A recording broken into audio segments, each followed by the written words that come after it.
Right now, though, I want to talk a little bit more about illegal immigration as it relates to Chinese foreign nationals. And we'll do that with a guy who covers China. He's the best in the business at it. Philip Lenczycki is here. He's an investigative reporter for the Daily Caller News Foundation. Philip, good to have you with us, sir. Hey, good to talk with you again. I really appreciate it. That's high praise. Of course. So Chinese illegal immigrants are definitely a growing problem, aren't they? Because, it used to be that crossing our southern border were a couple of our neighbor countries. Now we got a lot of Chinese foreign nationals. You might even say military-age males pouring into the country. What's that all about, Philip? Yeah, that's correct. Apparently since 2022, there's been an over 1,000% increase in Chinese illegal aliens coming into the United States. So much so that what our investigation that dropped today reports is that in April 2023, apparently the Customs and Border Protection sent an internal email which more or less removed vetting requirements for such illegal aliens. In particular, Chinese foreign nationals?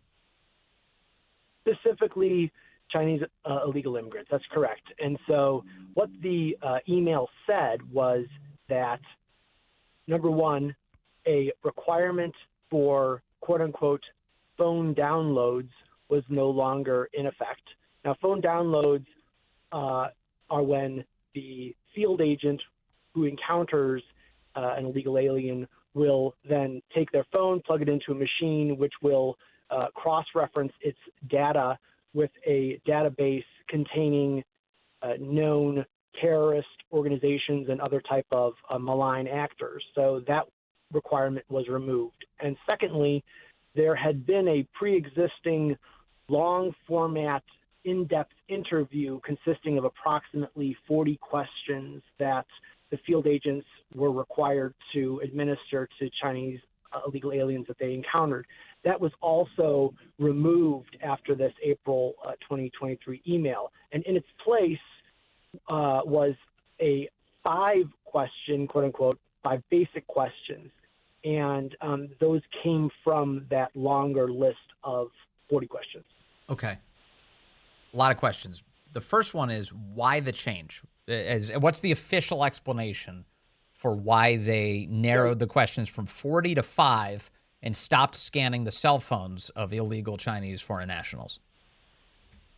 There is no official explanation as of right now. And the reason for that is that the information that we received was a email that was leaked to us by a source who remains anonymous. Yes. And so the powers that be refused to speak with us, and so there is no official acknowledgement. But the email exchange itself, Philip, doesn't even lay out a rationale internally for why they're doing this?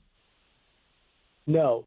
And the individual who communicated with us, as well as other experts with whom we spoke, explained the rationale as this.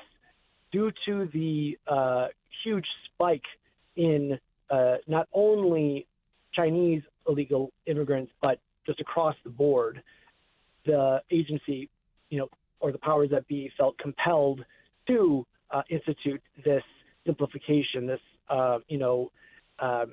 bastardization of the process. And what ultimately was occurring was that prior to this, when agents intercepted Chinese nationals, it would take between 2 and sometimes 3 hours to process these individuals because, of course, field agents don't typically know, Chinese, so they were conducting a lot of the interviews through Google Translate. Sometimes they might have certain outsourced translators that could help them with the task, but most times not. So it was taking a long time, and the numbers were becoming, so high that they were just really unable to cope. So that is sort of the impetus that was described to me, but it's not stated within the email. Yeah. So they're trying to just, rush people through the process. They're like, oh, this is too much of a backup. One thing that I just came to mind as you were explaining that they're using Google Translate in a lot of these conversations is normally like if you were conducting an interview and somebody who speaks the same language you do, you're able to read their body language and their answers and detect deception and figure out, okay, maybe we need to subject this guy to greater scrutiny. If you're using Google Translate, you're probably missing all of those cues. 100%. Absolutely. And when there's another method that was described to me, it's not stated in the email, but what was described to me is that should there be an individual in, let's say, a group of illegals crossing the border, and sometimes these groups can have upwards of 100 people or more of one nationality, but should there be an individual who does speak English, they will be more or less appointed as the de facto leader of the group, who will then be, the intermediary between the agents and the, others. And so in that case, these cartels and these human smuggling operations are quite savvy, and they quickly learned, apparently, after the implementation of this policy, how to, coach these illegals on how to successfully navigate the questions. And so you can imagine that if there was one individual who could speak English and could really tell the stories well, he could get everyone through. Yeah, like the head scam artist is taking care of business for everybody. Yeah, this is amazing. So do we know anything about the substance of the questions? It used to be 40, it's now 5. Are these questions like how many fingers am I holding up? What is the questioning process like now? Not much more difficult to pass, unfortunately. And so the 40 questions, we'll start there, contained all types of things that you would imagine, like, who are you? Where do you come from? Who are your parents? How did you get here? What's going on with the smuggling networks? They're trying to figure things out, it seemed like. Now, the 5 questions focus on, we're told, and this is through the interpretation of the individual who gave this to us and experts, and that's that all the questions pertain to either trying to tease out membership in the Chinese government, Chinese Communist Party, Chinese military, or one of the questions pertains to terrorism. And so the questions themselves are asking about employment, university, place of birth, military service, and party affiliation. Mm-hmm. Well, it's a lot easier to memorize the answer to 5 questions than it is 40. I mean, if the question is, are you a terrorist? You're like, no. Okay, next question. Right. I mean, it's like, what?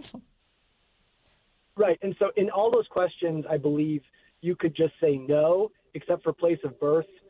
The person, as long as they don't say Xinjiang province, so that'd be far western Xinjiang province, and as long as they don't claim to be a Uyghur, which is one of the ethnic minorities from that province, then they would be home free.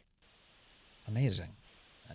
So the part where you mentioned that we're no longer scanning cell phones. So if a Chinese foreign national happens to have a phone on them, based on your description, it sounds to me like they were scanning the contact list on those phones, trying to figure out who they know or are in contact with. So if they have the Chinese version of Osama bin Laden on their phone, that would be a red flag. But we're not even scanning phones anymore? Correct. And so my understanding is that they had not even been doing phone downloads on everyone that they encountered. That was reserved for those who, raised some type of concern. And the phone downloads would look through, I believe, the phones, in its entirety. So after about a week ago, there was a story that one of my colleagues, a great reporter, Jenny Terr, reported on concerning a Chinese, it was actually a Chinese illegal who was arrested, and child pornography was found on their phone. And afterwards, our source contacted me and said, that's the type of thing that the phone downloads used to be able to pick up. So it wouldn't only be limited to that. They said also that they would use that to learn more about the smuggling networks. A lot of what's going on with the Chinese, and a lot more research needs to go into this, is they're doing their communication on encrypted Chinese, social media platforms like WeChat. And so it's very difficult for our authorities to, surveil them apparently otherwise. Yeah. Meanwhile, China does kind of dragnet cell phones in their own country, don't they? Oh, absolutely. No doubt. All these programs have, back doors where the powers that be over there can snoop on all the users. Yeah, to include people who come and visit China. Whereas here in the United States, we've decided to fly blind when Chinese foreign nationals are coming in illegally. That seems to be the case. I mean, we've heard of these programs like, PRISM or something like that was supposed to be capturing all information, but apparently that's not really used as we might hope it would be. So when you ask for answers from the Biden administration, what do they give? Did they give you anything? Did they say we're not going to talk to you right now, or have they just decided not to even respond? What's the status of Correct. the official statement here? Nothing. No response. And we're looking into how to get that information otherwise. And is that the normal routine with them when you ask these types of questions? I wouldn't want to give a blanket answer for how the entire government works. Sometimes there are some very cooperative people in government. And sure, but I mean DHS and Border Patrol.